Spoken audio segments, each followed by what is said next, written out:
That's not what God say. You know what God say in the Bible? She God, his child. That's what he said. he say man carries the seed. Not the woman, the man. Man Her carries the dad is seed. black.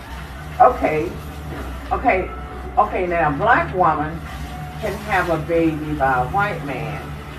And they'll say that baby is still black. No, the baby is white. Because the white man. So that's why I say she's black. Because her daddy is black. Right, yeah, but you can't leave the mom out. She biracial. She got a little black. That's why she's so white looking. Because she looks like a white girl to me. She don't look black. Well, I can't say nothing. She almost passed, and I'm like, when she told me when I first met her, I said, quit lying, because ain't nobody ever passed me back. And I said, come here, let me look at you. And I kept looking. She can't pass for black. I kept looking at her. I said, her nose. She's white. White. If you see her booty, you would be saying she white. That's okay. White women got big booties. Now they do. They used to be. I know but they got big booties now. Because they've been in that pool. But They've been in the pool, girl. she couldn't tell nobody she's black. There's so many like her now. It's so white. I got mixed babies, and I got my mixed babies. You can tell they black because one of Gary's daughters, when she got kinky hair. You try to say it. You cannot leave the mother out. Who said I was leaving my mom out? Okay, it's funny. What color is the daddy? Black. How black? Black. Okay. Push your neck up in the Okay, so she got more of her mother's genes than her daddy's genes. Cause she is white. I'm not white. I'm looking at you. I'm not white. Okay. What you say, baby? What you say?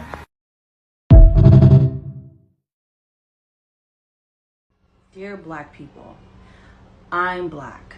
My father's black, my mom's white. I look white, but I'm black. Yes, I know. Shocking.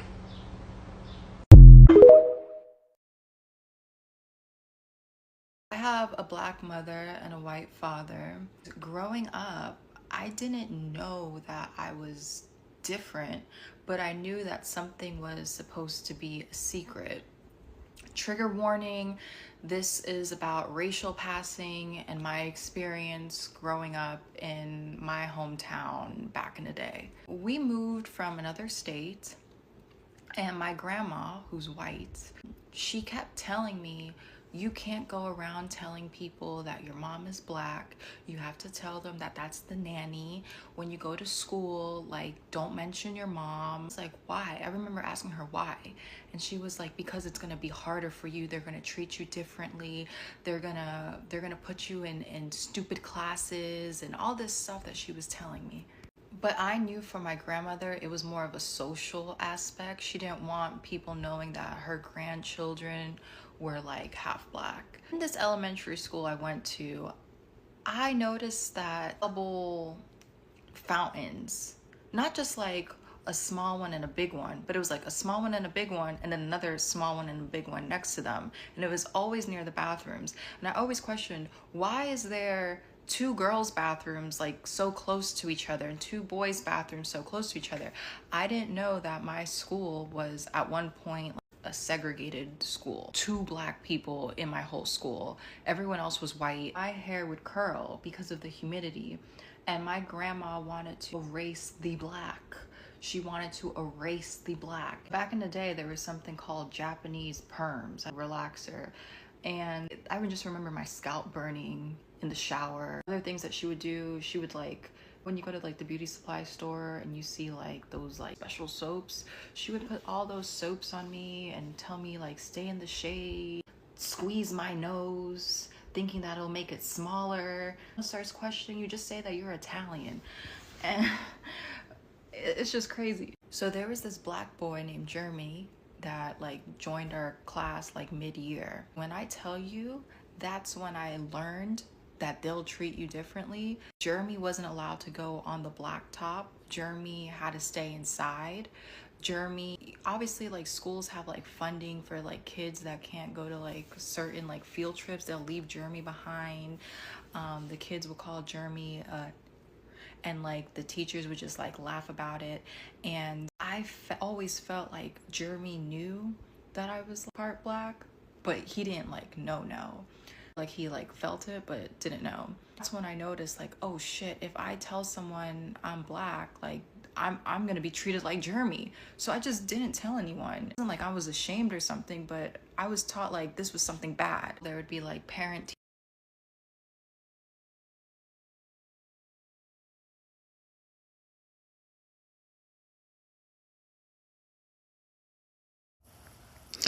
This is the book of Jeremiah, chapter 12, verse 9, and it reads, Mine heritage is unto me as a speckled bird.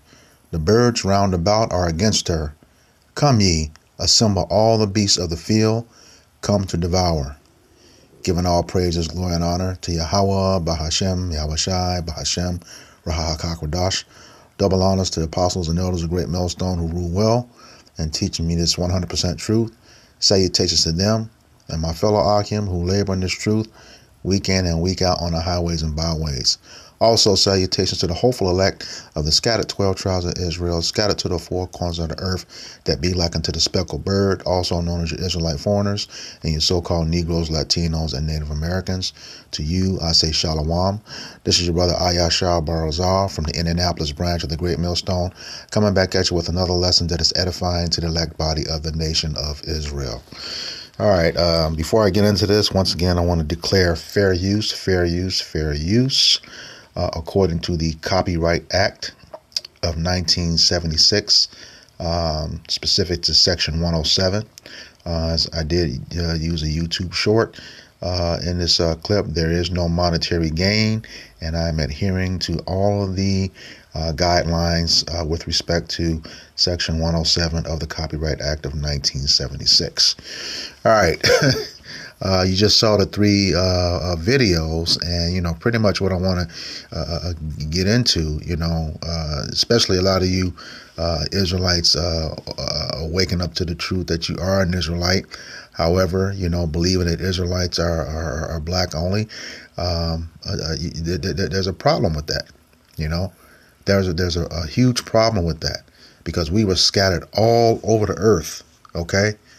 All over the earth, and intermingling is definitely going to take us from our original skin tones, all right, to look like the skin tones of the heathen. That's what the speckled bird is all about. We're going to come in different shades and colors, and most times, look just like the enemy. Heck, we got Isaiah 16:4. He said, "Mine outcast should be covert amongst Moab," roughly paraphrasing. A lot of us are going to look like, so-called Chinese people. All right. But yeah, we were scattered all over the earth. Okay. And those first two clips, the three videos, you have the two Jake women that look like Edomites. And then you have the last woman that looks like a fair-skinned Jake. She's actually an Edomite. All right. One thing, I couldn't. First of all, in that first video, I still can't believe they were talking about that woman. Those two, what sounded like Jake women, were talking about that woman while she was sitting right at her desk. But I will give her credit; she was right about the seed being with the Father. But let me get to this first. Deuteronomy 28. This is in the curses, and 64. And it reads, And Yahweh Ba'ashem Yahushai shall scatter thee among all people, from one end of the earth even unto the other. And there thou shalt serve other gods, which neither thou nor thy fathers have known, even wood and stone. And what does that wood represent? That cross, Christianity. All right. And the stone, that Kabbalah stone. All right. Over in, I forget where it is, but, where they worship it, I believe is at Mecca. I'm not sure, but it's the Kabbalah stone that they worship. And those are the two prominent false religions that Jake is into: Christianity and Muslim. All right, Islam. All right, especially when it comes to us, as true Israelites. All right. Well, like I said, that a woman in that first video that was talking about the Jake woman, she was correct in the seed being with the father. All right. This is in the book of Numbers, chapter 1, verse 18. And it reads, "And they assembled all the congregation together on the first day of the second month. And they declared their pedigrees after their families by the house of their fathers, according to the number of the names from 20 years old and upward by their polls." So your ethnicity is determined by your father. Only the father has the seed. Women do not have seed. Okay? Whatever the woman is, it may impact how the child looks, as you saw in those 3 video clips, but it does not, change what the child is, or what the offspring is. That's the law of seed. Okay? If you have farmland all over, the United States, okay? If you have farmland all over the United States, you can take 1 packet of seeds, 1 packet, okay, and plant those seeds in all of those farms across this country. All right, you're going to have different soil types and different climates, okay, that are going to definitely impact how that seed springs forth from the ground, but it never changes what you planted. All right, it never changes what you planted, regardless of what it looks like when it comes forth out of the ground. All right. The law of seed, and that's what the husband goes back to, a farmer. All right. Sowing seed, cultivating it. All right. And just to prove to you that woman has no bearing, look at the lineage of Yahushua in the book of Matthew, chapter 1.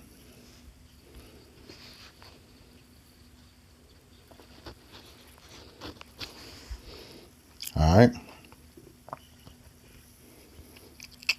It says, starting at verse 2, "And Abraham begat Isaac, and Isaac begat Jacob, and Jacob begat Judas and his brethren." Okay. So this is where where Jacob, the progenitor of the 12 tribes. All right. It says, "And Judas," this is following the line of Judah, okay, "begat Phares and Zerah of Tamar." Okay. And Phares begat Esrom, and Esrom begat Aram, and Aram begat Aminadab, and Aminadab begat Naasson, and Naasson begat Salmon, and Salmon begat Boaz, which was Booz, which is Boaz, and Rechab, which is Rahab, and Boaz begat Obed of Ruth, and Obed begat Jesse. Okay, I'm going to stop right there. Okay, we had Tamar,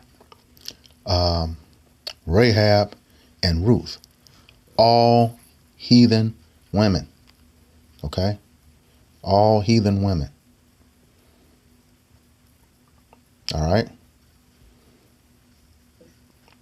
Mentioned. Those are the only women mentioned in the lineage of Yahushua. But as you continue on down to verse 17, it does not change. Verse 16, it does not change the lineage of Judah. There is no biracial Judah and whatever they were.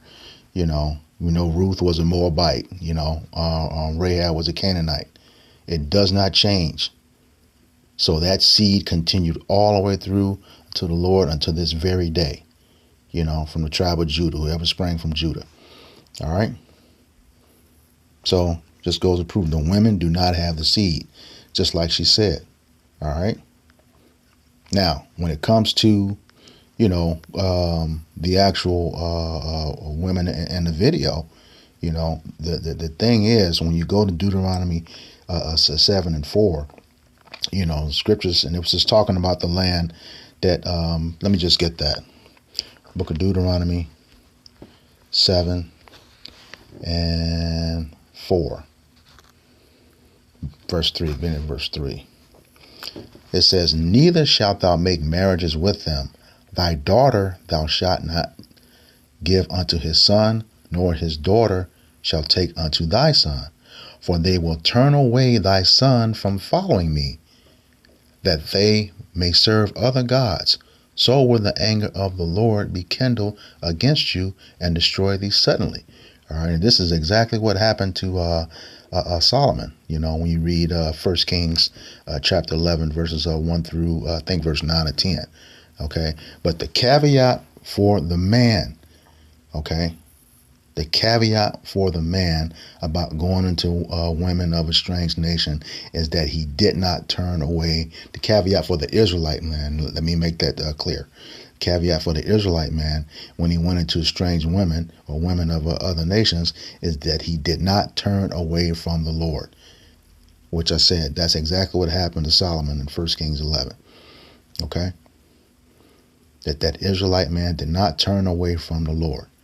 Okay, whereas with the women, you have no caveat because you don't have seed. One, that man's seed goes into you. And what happens? You bring forth the seed of the man of that heathen nation. Okay, why do you think Pharaoh wanted all of the boys, baby boys, killed? So he can take the women. If the girls are born, keep them. You know, it's in Exodus 2. You know, I think one in I think chapter 1. Let me double check that. Exodus chapter 1.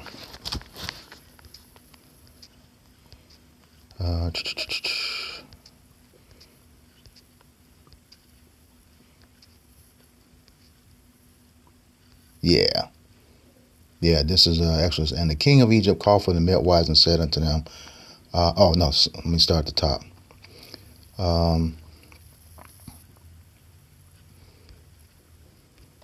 This is, and the king of Egypt, Exodus 1:15. And the king of Egypt spake to the Hebrew midwives, of which name one was Shiphrah, and the name of the other Puah. And he said, when you do the office of a midwife to the Hebrew women, and see them upon the stools, if it be a son, then ye shall kill him. But if it be a daughter, then she shall live. Okay? You kill the sons, you take out the seed line, the posterity. Okay? From that potential progenitor to all future generations. Okay? That's what it means about the posterity. Okay? So he's going to keep the women so he can increase his nation.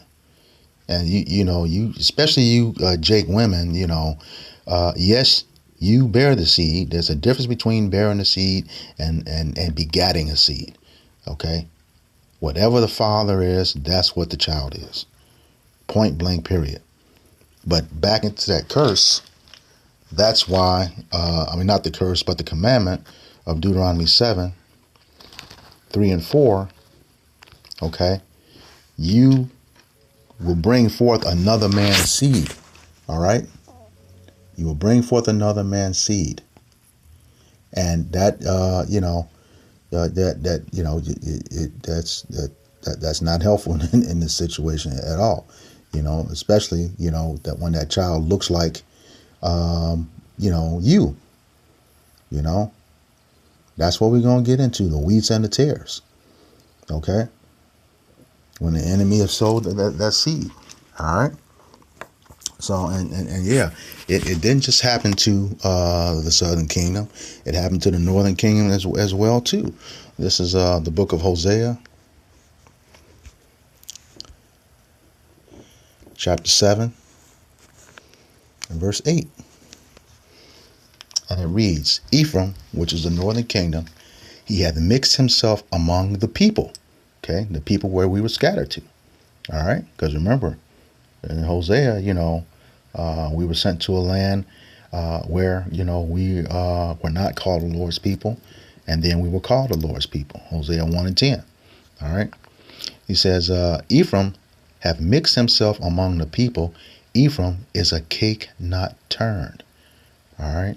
So let me get that right here. A cake not turned. See there, you have a turned cake and a cake not turned. All right.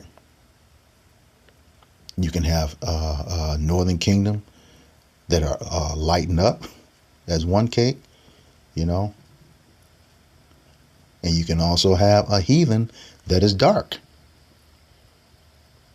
Okay, based on how it comes out.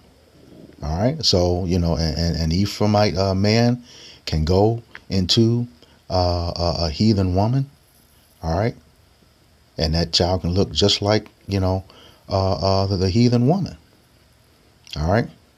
Likewise, a heathen man can go into an Ephraimite woman, look just like the woman, but it's going to be a heathen. All right. That's the way this works. Hence the wheats and the tares. All right. Let me get that. This is the book of Matthew.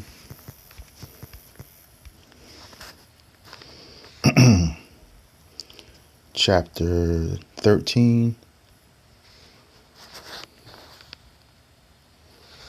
And beginning at verse 24. All right. And it reads, another parable put he forth unto them, saying, and this is Yahushua speaking, red letter, the kingdom of heaven is likened unto a man which soweth good seed in his field. Verse 25. But while men slept, his enemy came and sowed tares among the wheat and went his way. All right. But when the blade was sprung up and brought forth fruit, then appeared the tares also. Verse 27. So the servants of the householder came and said unto him, Sir, didst thou sow good seed in thy field? From whence then hath it tares? Verse 28. He says, and he said unto them, an enemy hath done this. The servant said unto him, Wilt thou then that what we go and gather them up? But he said, Nay, lest while ye gather up the tares, ye root up also the wheat with them. Said verse 30, let both grow together until the harvest. And in the time of harvest I will say to the reapers, gather ye together first the tares, and bind them in bundles to burn them, but gather the wheat into my barn. All right, now, I read that straight through because it's explained. This parable is explained in the same chapter, beginning with verse 36. All right.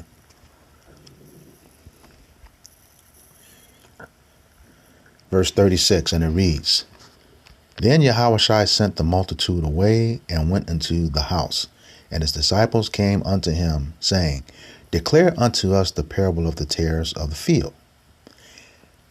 He answered and said unto them, He that soweth good seed is the Son of Man, Yahushua. Okay? Because, you know, he created us. He's talking about his elect. You know, this is his elect. He created before the foundation of the world. All right? He says, the field is the world, and the good seed are the children of the kingdom. All right?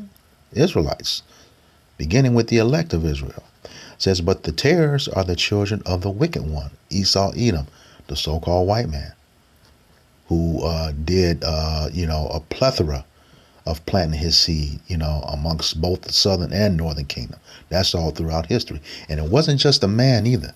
We know that the women were 43% slave owners, according to the account in the book called They Were Her Property, talking about white women slave owners, because a lot of those masters didn't have sons as an inheritance, so he gave it to his daughter. Okay, and then they were also given slaves as gifts. All right, so yeah, it's both the men and the women.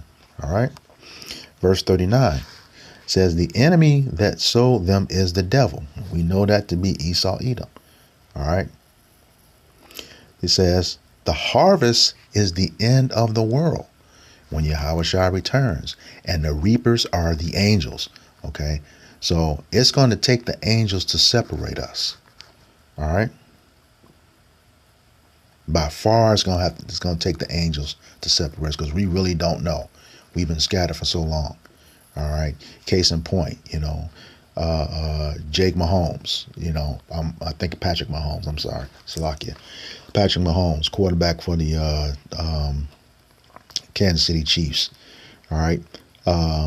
His father, obviously, a so-called black man, he's an Israelite. Okay. Patrick was, he went into a white woman, and they had Patrick. And look how light Patrick came out. Now, Patrick Mahomes, in turn, also marries what appears to be an Edomite woman and has a son by her. And you cannot tell that kid is a Jake. All right? He is a Jake. You can look at him and, you think you think he's a heathen, but he's actually wheat, and that's what the tares are, the heathen. All right? He says, go back into Matthew 13, verse 39. The enemy that sowed them is the devil. The harvest is the end of the world, and the angels are the reapers. Okay. It says, as therefore the tares are gathered and burned in the barn, so shall it be in the end of the world. All right. So yeah, the tares are the wicked. That's what the Lord said. He has created all things for himself, including the wicked for the day of evil. Yeah, and Job 21 and 30, roughly paraphrasing. He has reserved the wicked for the day of destruction. When that wrath comes, they're going to be brought forth. All right. He says, the Son of Man send forth his angels, and they shall gather out of his kingdom all things that offend, and them which do iniquity. So that's the wicked, and even the 2/3 of our people. All right. And he shall cast them in the furnace of fire. And that furnace of fire is that nuclear destruction. All right. Those ICBM missiles that's going to be coming from everywhere. That in addition to the concentrated laser beams coming from those chariots. Okay. Verse 42. And he shall cast them in the furnace of fire. There shall be wailing and gnashing of teeth. You're going to be looking like Sarah Connor holding on to that gate and that dream she had when that nuclear bomb hit. All right.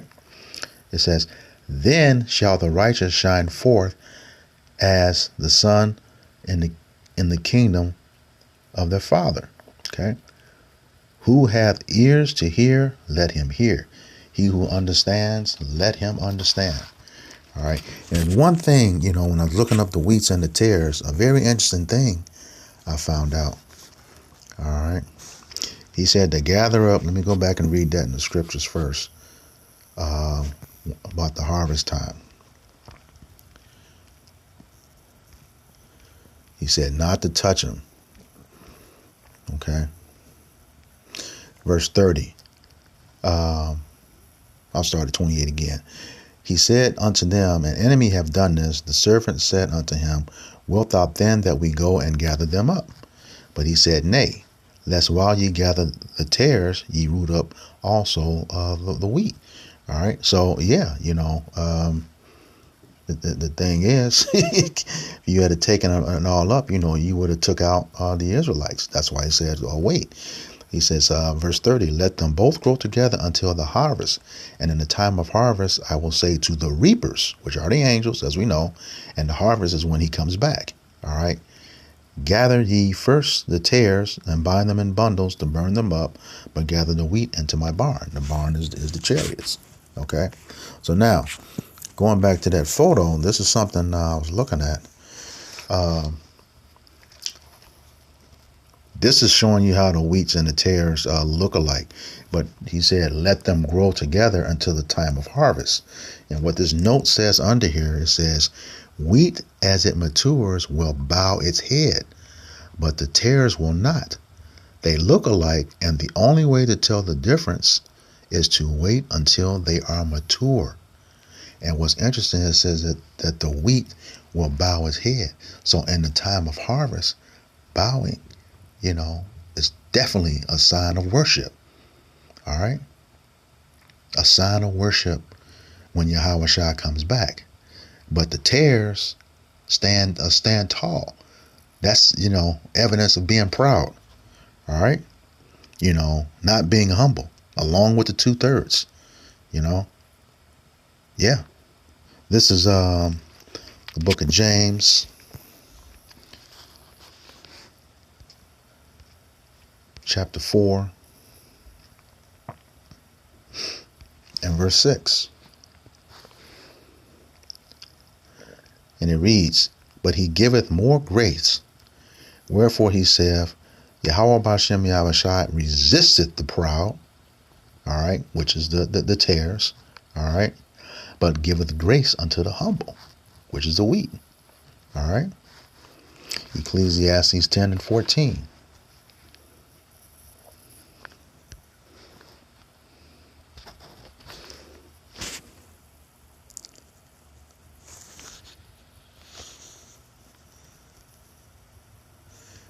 Or maybe that was Sirach, Ecclesiastica, Salakia.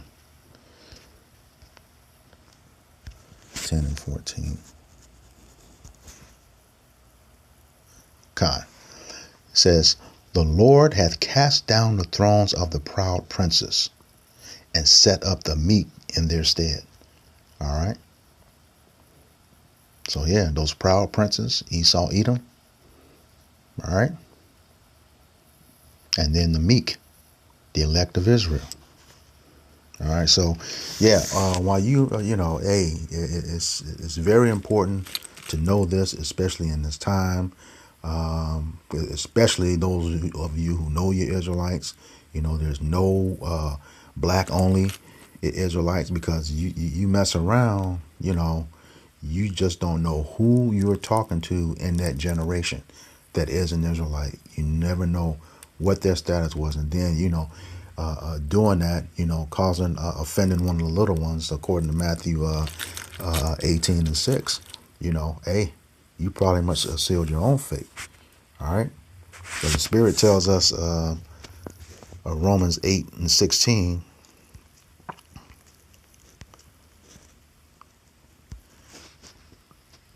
Chapter 8, verse 16.